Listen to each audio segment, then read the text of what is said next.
வரம் கேட்டு வருகின்றேன் இறைவா, என் குரல் கேட்டு அருள்வாயு தலைவா. வரம் கேட்டு வருகின்றேன் இறைவா, என் குரல் கேட்டு அருள்வாயு தலைவா. பகை சூடும் இதயத்தின் சுவரை எல்லாம் என் பாசத்தால் தகர்க்கின்ற வரம் கேட்கின்றேன். புகை சூழ்ந்து இருள் வாழும் மனதில் எல்லாம், புகை சூழ்ந்து இருள் வாழும் மனதில் எல்லாம் உன் பெயர் சொல்லி ஒளியேற்ற உனை கேட்கின்றேன்.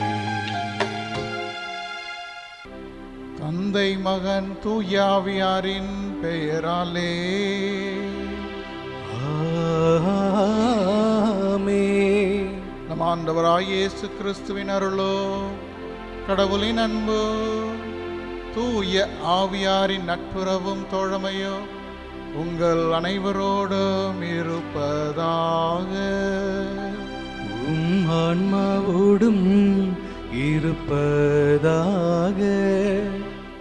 கிறிஸ்து இயேசுக்குள் அன்பிற்கினிய சகோதரர்களே, சகோதரிகளே, இன்றைக்கு நமக்கு கொடுக்கப்பட்டுள்ள வாசகங்கள் துன்பத்தின் வழியாக இறை திட்டத்தை நாம் உணர்ந்து கொள்ளவும், துன்பங்களுக்கு பின் மாட்சி உண்டு, புனித வெள்ளிக்கு பிறகுதான் உயிர்ப்பு பெருநாள் வரும் என்று குறித்து நாம் சிந்திக்கவும், நற்செய்தியில் அன்பின் உருவமாகிய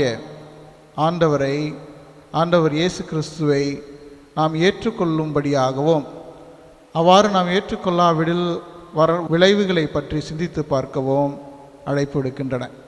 எனவே இன்றைய நாளில் நமக்கு கொடுக்கப்பட்டுள்ள வாசகங்கள் வழியாக அன்பே உருவமான ஆண்டவர் இயேசுவை நம் வாழ்வில் ஏற்றுக்கொண்டு அவருடைய வார்த்தைகளின்படி வாழும் அருள் வேண்டி இந்த திருப்பலியில் நாம் ஜெபிப்போம். இந்த திருப்பலியில் இன்றைய நாளிலே பிறந்த நாள் கொண்டாடும் நபர்களை நாம் நினைத்து பார்த்தவர்களுக்காக ஜெபிப்போம். இன்றைய நாளிலே திருமண நாளை கொண்டாடுபவர்களுக்காக ஜெபிப்போம். இன்னும் யார் யாரெல்லாம் நம்மிடம் ஜெபிக்க கேட்டிருக்கின்றார்களோ அவர்கள் ஒவ்வொருவரையும் நினைத்து பார்த்து அவருடைய கருத்துக்களுக்காகவும் இந்த திருப்பலியிலே நாம் அவர்களுக்காக மன்றாடுவோம். தூய மறை நிகழ்வுகளை கொண்டாட நாம் தகுதி பெறும் பொருட்டு நம்முடைய பாவங்கள் குற்றம் குறைகளை எண்ணி பார்த்து மனம் வருந்தி மன்னிப்பு வேண்டுவோம். எல்லாம் வல்ல இறைவனிடமும் சகோதர சகோதரிகளே, உங்களிடமும் நான் பாவி என்று ஏற்றுக்கொள்கிறேன். ஏனெனில் சிந்தனையாலும் சொல்லாலும் செயலாலும் கடமையில் தவறியதாலும் பாவங்கள் பல செய்தேன். என் பாவமே, என் பாவமே, என் பெரும் பாவமே. ஆகையால் எப்பொழுதும் கன்னியான புனித மரியாவை, வானதூதர் புனிதர் அனைவரையும், சகோதர சகோதரிகளே உங்களையும் நம் இறைவனாகிய ஆண்டவரிடம் எனக்காக வேண்டிக் கொள்ள மன்றாடுகிறேன். எல்லாம் வல்ல இறைவன் நம் மீது இரக்கம் வைத்து நம் பாவங்களை குற்றம் குறைகளை மன்னித்து நம்மை முடிவில்லாத நிலையான வாழ்வுக்கு அழைத்துச் செல்வாராக. ஆமென்.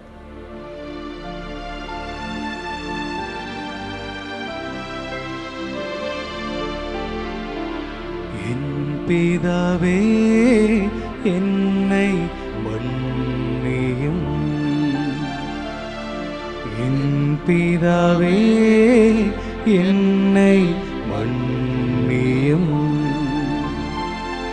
இயேசுவே, என்னை இரட்சியும். இயேசுவே, என்னை இரட்சியும். ஆவியானவரே, என்னை பலப்படுத்தும். ஆவியானவரே, என்னை பலப்படுத்தும்.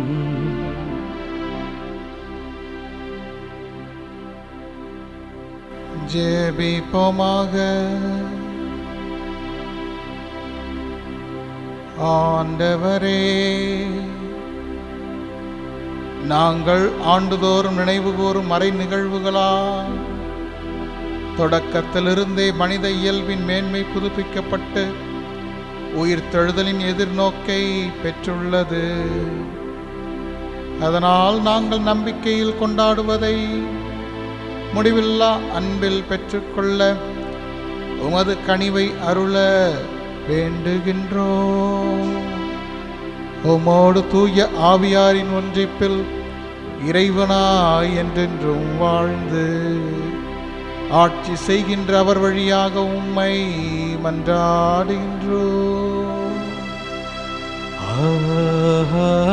ஆமென். முதல் வாசகம். நீங்கள் சிறையில் அடைத்து வைத்திருந்த மனிதர்கள் அதோ கோவிலில் நின்று மக்களுக்கு கற்பிக்கின்றனர். திருத்தூதர் பணிகள் நூலிலிருந்து வாசகம். அதிகாரம் 5, இறை வார்த்தைகள் 17 26 முடிய. அந்நாட்களில் தலைமை குருவும் அவரை சேர்ந்த சதுசேய கட்சியினர் அனைவரும் பொறாமையால் நிறைத்து திருத்தூதரை கைது செய்து பொது சிறையில் காவலில் வைத்தனர். ஆனால் இரவில் ஆண்டவரின் தூதர் சிறைச்சாலைகளின் கதவுகளை திறந்து அவர்களை வெளியே அழைத்து சென்று, நீங்கள் போய் கோவிலில் நின்று வாழ்வு பற்றிய வார்த்தைகளையெல்லாம் மக்களுக்கு எடுத்து கூறுங்கள் என்றார். இதை கேட்ட அவர்கள் பொழுது விடிந்ததும் கோவிலுக்கு சென்று கற்பித்தார்கள். தலைமை குருவும் அவரை சேர்ந்தவர்களும் அனைத்து இஸ்ரேல் மக்களின் ஆட்சி பேரவையாகிய தலைமை சங்கத்தை கூட்டி திருத்தூதர்களை சிறையிலிருந்து கொண்டு வருமாறு ஆள் அனுப்பினார்கள். அந்த ஏவலர்கள் அங்கு வந்தபோது சிறையில் அவர்களை காணவில்லை. எனவே அவர்கள் திரும்பி வந்து, நாங்கள் சிறைச்சாலையை உறுதியாய் பூட்டியிருப்பதையும் காவலர் வாயிலருகில் நின்று கொண்டு இருப்பதையும் கண்டோம். ஆனால் கதவை திறந்தபோது உள்ளே எவரையும் காணவில்லை என்று அறிவித்தார்கள். இவ்வார்த்தைகளை கேட்ட கோவில் காவல் தலைவரும் தலைமை குருக்களும் அவர்களுக்கு என்னதான் நேர்ந்திருக்கும் என்று மனம் குழம்பி நின்றனர். அப்பொழுது ஒருவர் வந்து, நீங்கள் சிறையில் அடைத்து வைத்திருந்த மனிதர்கள் அதோ கோவிலில் நின்று மக்களுக்கு கற்பிக்கின்றனர் என்று அவர்களிடம் அறிவித்தார். உடனே காவல் தலைவர் ஏவலர்களுடன் கோவிலுக்கு சென்று அவர்களை அழைத்து சென்றார். மக்கள் கல்லெறிவார்கள் என்று அவர் அஞ்சியதால் வன்முறை எதுவும் கையாளவில்லை. ஆண்டவரின் அருள்வாக்கு. இறைவனுக்கு நன்றி. அனைவரும் பாட வேண்டிய பதிலுரை. ஏழை கூவி அழைத்தான், ஆண்டவர் அவனுக்கு செவி சாய்த்தார். ஏழை கூவி அழைத்தான், ஆண்டவர் அவனுக்கு செவி சாய்த்தார். ஏழை கூவி அழைத்தான், ஆண்டவர் அவனுக்கு செவி சாய்த்தார். ஏழை கூவி அழைத்தான், ஆண்டவர் அவனுக்கு செவி சாய்த்தார். ஆண்டவரை நான் எக்காலமும் போற்றுவேன், அவரது புகழ் எப்பொழுதும் என் நாவில் ஒலிக்கும். நான் ஆண்டவரை பற்றி பெருமையாக பேசுவேன், எளியோர் இதை கேட்டு அக்களிப்பார்கள். ஏழை கூவி அழைத்தான், ஆண்டவர் அவனுக்கு செவி சாய்த்தார். என்னுடன் ஆண்டவரை பெருமைப்படுத்துங்கள், அவரது பெயரை ஒருமிக்க மேன்மைப்படுத்துவோம்.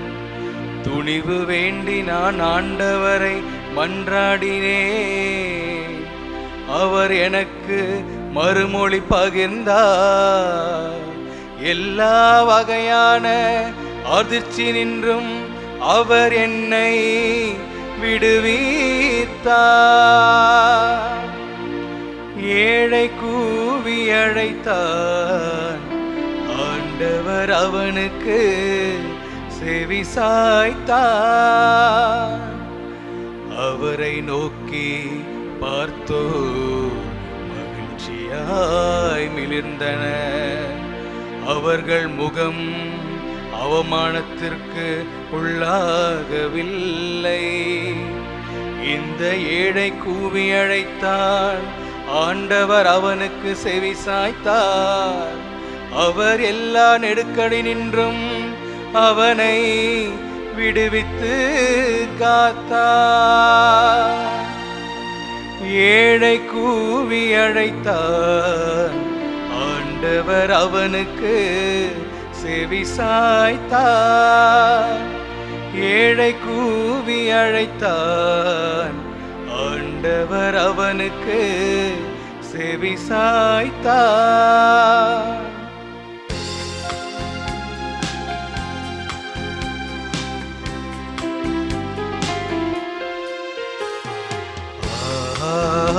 Alleluia, Alleluia, Alleluia, Alleluia, Alleluia, Alleluia, Alleluia, Alleluia. தம் ஒரே மகன் மீது நம்பிக்கை கொள்ளும் எவரும் அழியாமல் நிலை வாழ்வு பெறும் பொருட்டு அந்த மகனையே அளிக்கும் அளவுக்கு கடவுள் உலகின் மேல் அன்பு கூர்ந்தார். அல்லேலூயா,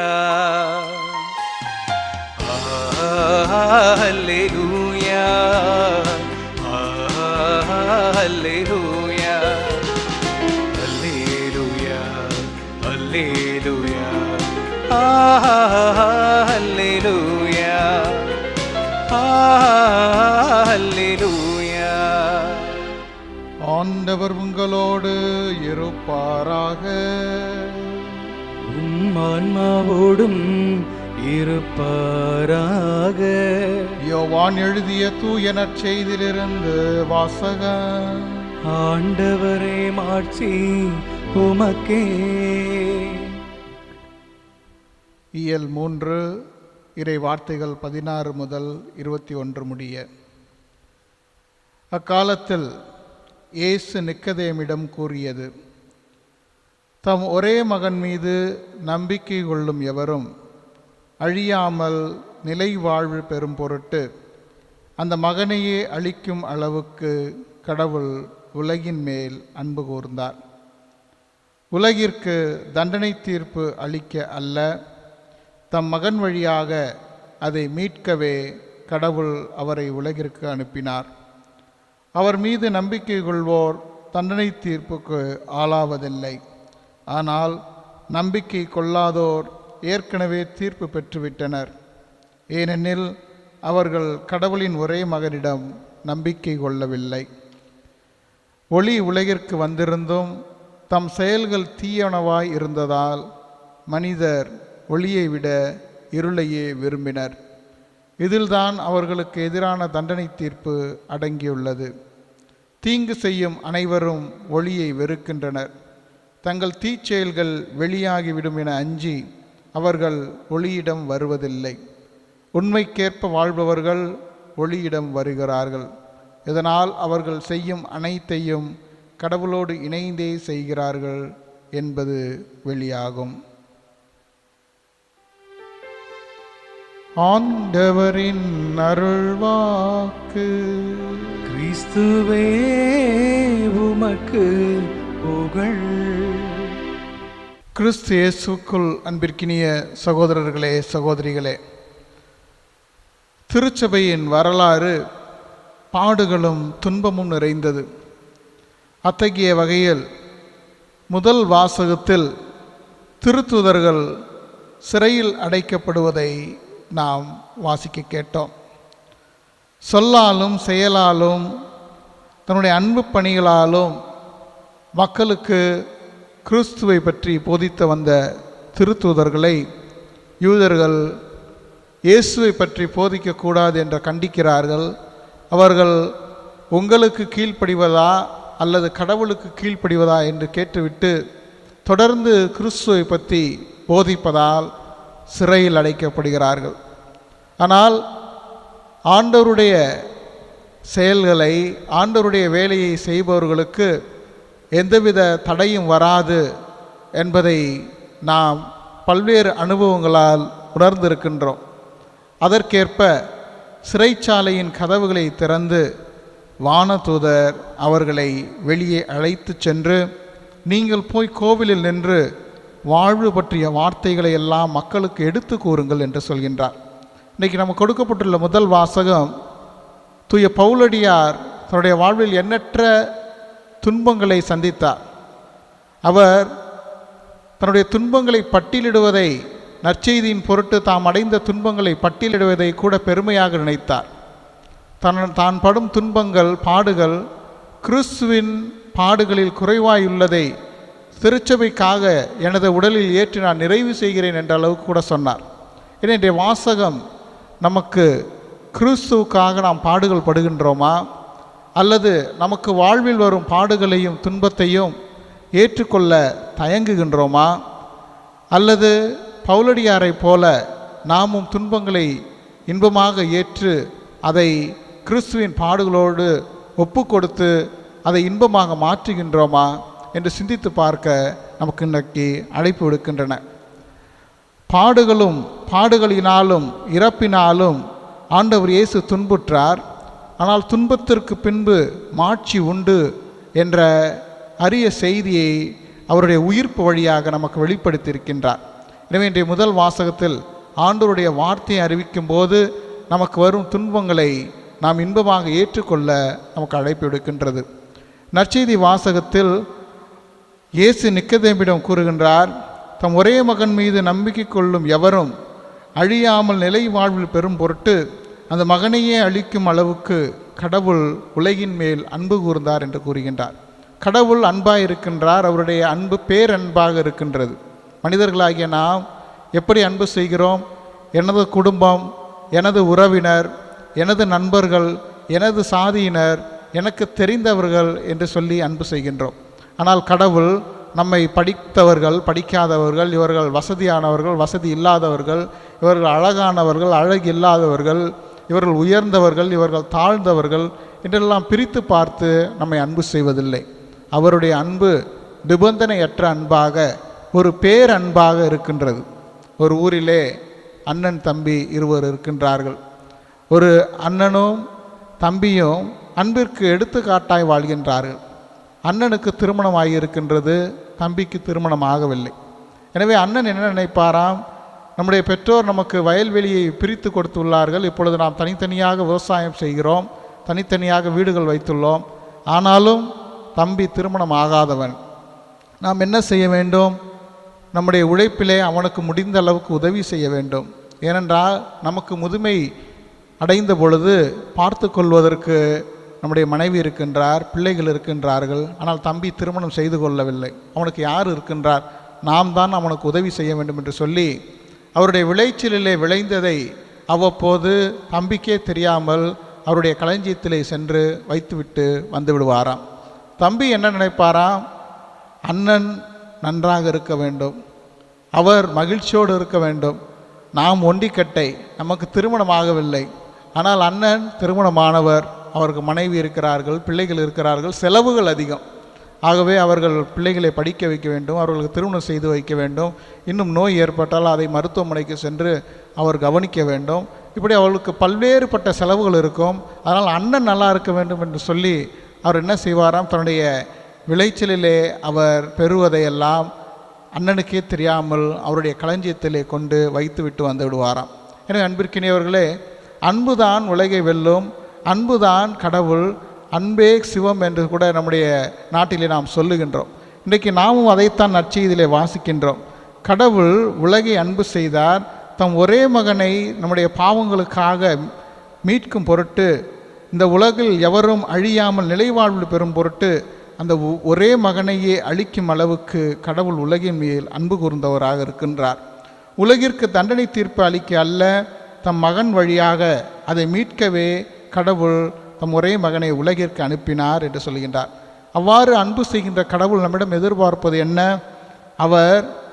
நாம் அவருடைய மகன் மீது நம்பிக்கை கொள்வோர் தண்டனை தீர்ப்புக்கு ஆளாவதில்லை என்று சொல்கின்றார். எனவே நாம் கிறிஸ்துவில் நம்பிக்கை கொள்ள வேண்டும், ஒளியாகிய அவர் மேல் நம்பிக்கை கொள்ள வேண்டும் என்ற வாசகங்கள் அழைப்பெடுக்கின்றன. ஒளி உலகிற்கு வந்திருந்தும் தம் செயல்கள் தீயனவாய் இருந்ததால் மனிதர் ஒளியை விட இருளையே விரும்பினர் என்று வாசிக்கின்றோம். எனவே வாசகத்திற்கேற்ப மனிதர்கள் தீமையே விரும்புகின்றனர். ஏனென்றால் தீமையை விரும்புவது அவர்களுக்கு இன்பமாய் இருக்கின்றது, ஒளியை விரும்புவது அவர்களுக்கு கடினமாய் இருக்கின்றது. எனவே இந்த நாளிலே நாம் கடவுள் பக்கம் இருந்து அன்பையும் இரக்கத்தை விரும்புகின்றோமா, அல்லது தீமையின் பக்கம் நின்று இருளையும் ஒளியை அல்லாத செயல்களையும் விரும்புகின்றோமா என்று நாம் சிந்தித்து பார்ப்போம். நாம் கடவுள் பக்கம் நின்று ஒளியின் மக்களாக வாழும் அருள் வேண்டி இந்த திருப்பலியில் நாம் தொடர்ந்து ஜெபிப்போம்.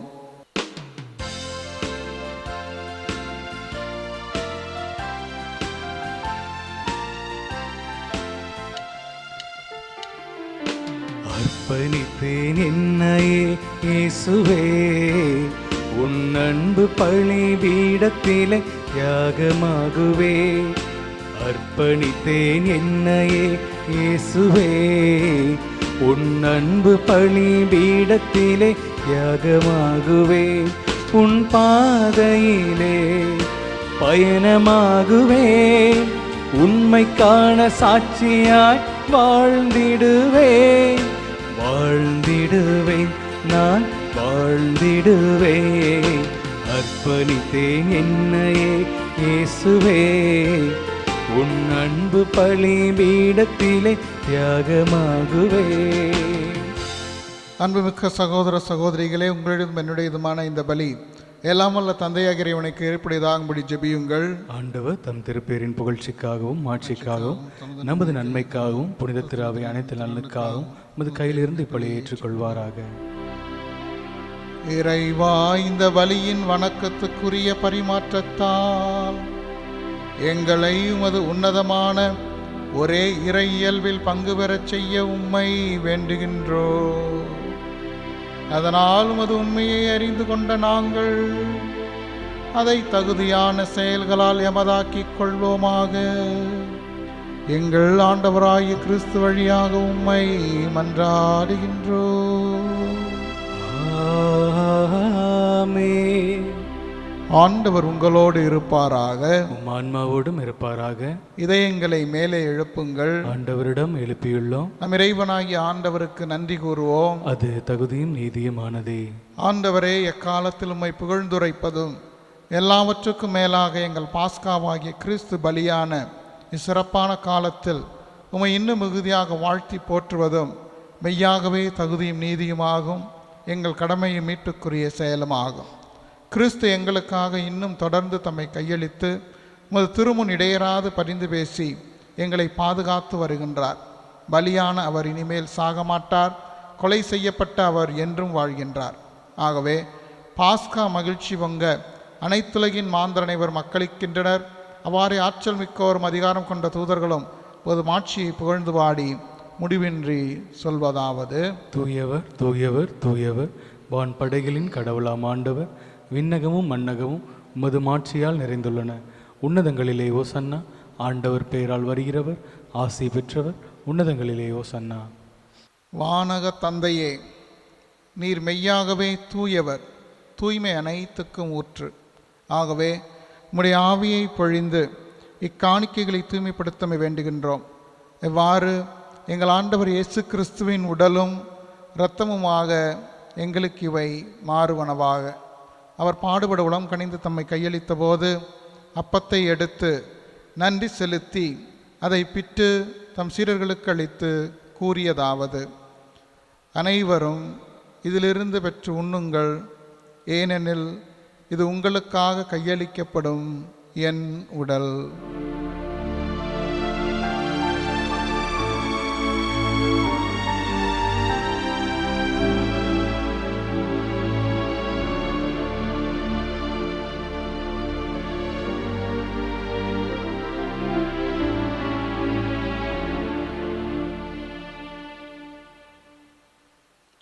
அவ்வண்ணமே இரவு விருந்தை அருந்தியபின் கிண்ணத்தையும் எடுத்து மீண்டும் நன்றி கூறி தம் சீடர்களுக்கு அளித்து அவர் கூறியதாவது: அனைவரும் இதிலிருந்து பெற்று பருகுங்கள், ஏனெனில் இது புதிய நிலையான உடன்படிக்கைக்கு உரிய என் இரத்தத்தின் கிண்ணம். இது பாவ மன்னிப்புக்கென்று உங்களுக்காகவும் பலருக்காகவும் சிந்தப்படும். இதை நினைவாகச் செய்யுங்கள்.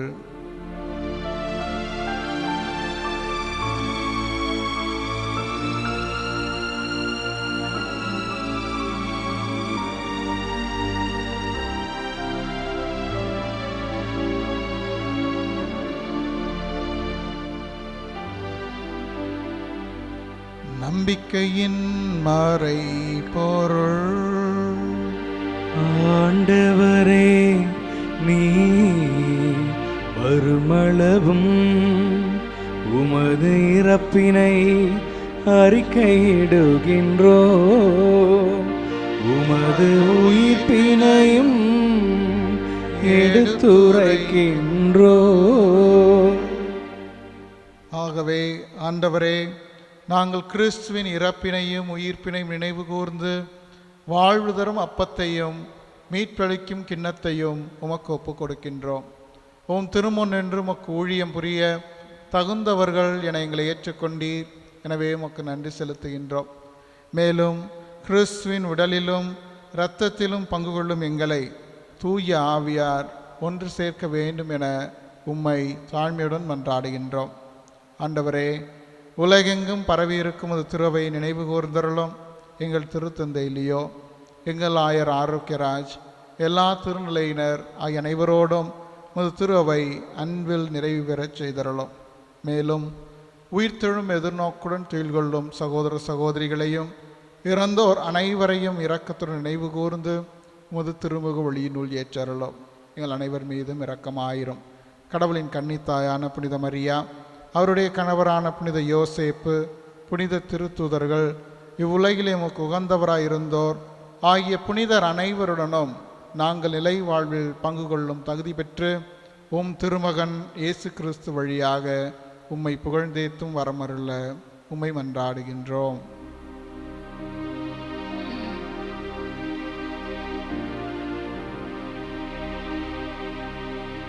இவர் வழியாக இவரோடு இவரில் எல்லாம் வல்ல இறைவனாகிய தந்தையே, தூய ஆவியாரின் ஒன்றிப்பில் எல்லா புகழும் ஆட்சியும் என்றென்றும் உமக்கு உரியதே. ஆமென், ஆமென், ஆமென்.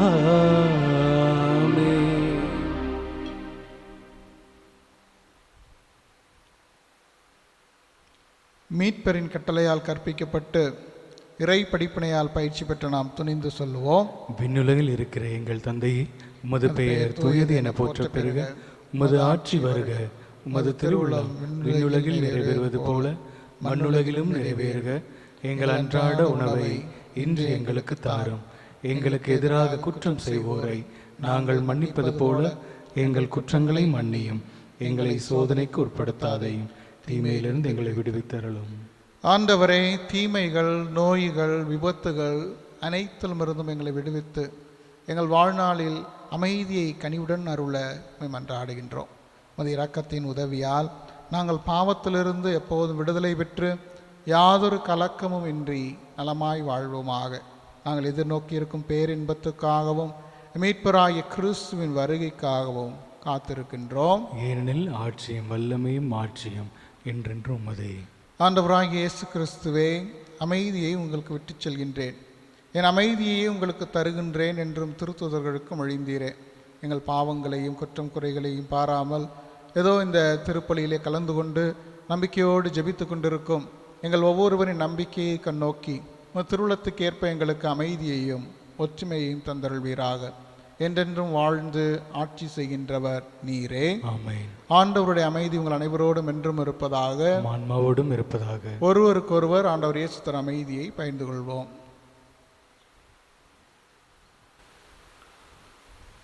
உலகின் பாவங்களை போக்கும் இறைவனின் செம்மறியே, எங்கள் மேல் இரக்கமாயிரும். உலகின் பாவங்களை போக்கும் இறைவனின் செம்மறியே, எங்கள் மேல் இரக்கமாயிரும். உலகின் பாவங்களை போக்கும் இறைவனின் செம்மறியே, எங்களுக்கு அமைதி அளித்தருளும். ஆண்டவராகிய இயேசு கிறிஸ்து பரிவிற்கத்தின் உதவியால் நான் உட்கொள்ளப் போகும் இந்த திருவுணவு எங்களை நீதித்திருப்போம் தண்டனைக்குள்ள ஆக்காமல் வாழ்வழிக்கும் மறுமருந்தாயிடலவரையும் உனது கட்டளை கடத்தும் நிற்கச் செய்தலும் எங்களை விட்டு வருவது பிரிய விடாதையும்.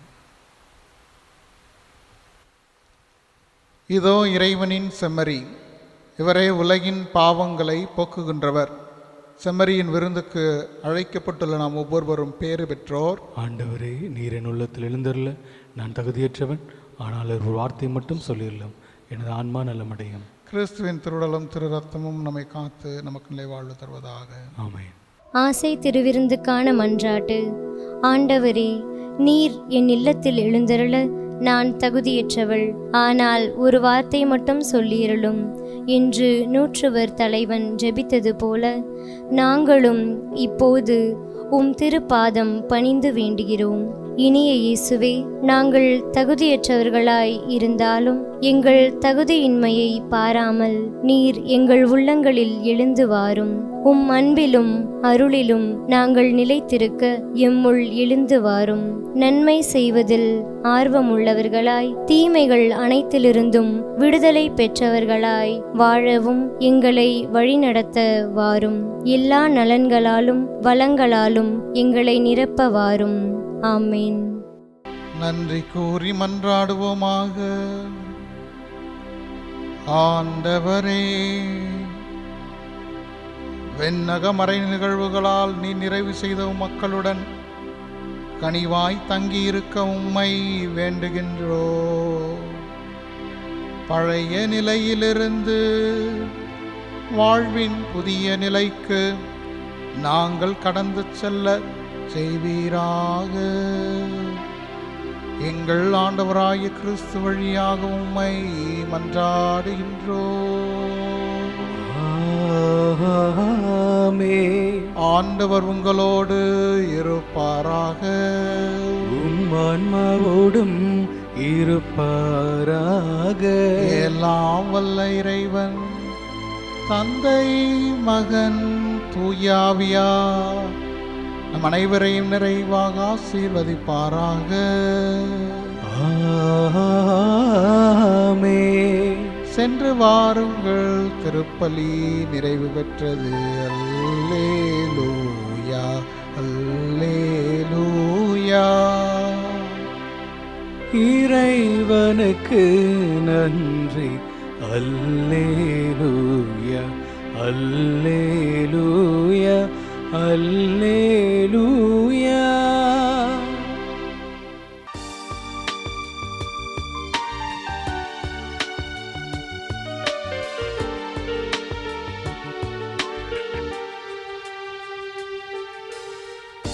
மீன்களை பிடித்தவன் மனுஷனை பிடிக்கவே மாற்றின இயேசு என் படகிலுண்டு. நிச்சயம் ஒரு நாள் மறுதளிப்பேன் என்று அறிந்தும் அழைத்தவர் அருகிலுண்டு. நான் வீசும் அலைகளெல்லாம் வெறுமையாய் வந்தாலும் என்னோடு அவர் இருக்க குறையேது. புயலடித்தாலும் புயலடித்தாலும் என் துதிகள் ஓயாது. கரை தெரியாமல் கண்ணளைந்தாலும் என் துதிகள் ஓயாது. என் நம்பிக்கை அவமானாலும் என் துதிகள் ஓயாது. கைவிட தெரியாதவரை விட்டு ஓட முடியாது. உம்மை விட்ட நம்புவதற்கு வேற யாரும் கிடையாது. கைவிட தெரியாதவரை விட்டு ஓட முடியாது. உம்மை விட்ட நம்புவதற்கு வேற யாரும் கிடையாது. தந்தை, மகன், தூய ஆவியாரின் பெயராலே ஆமென்.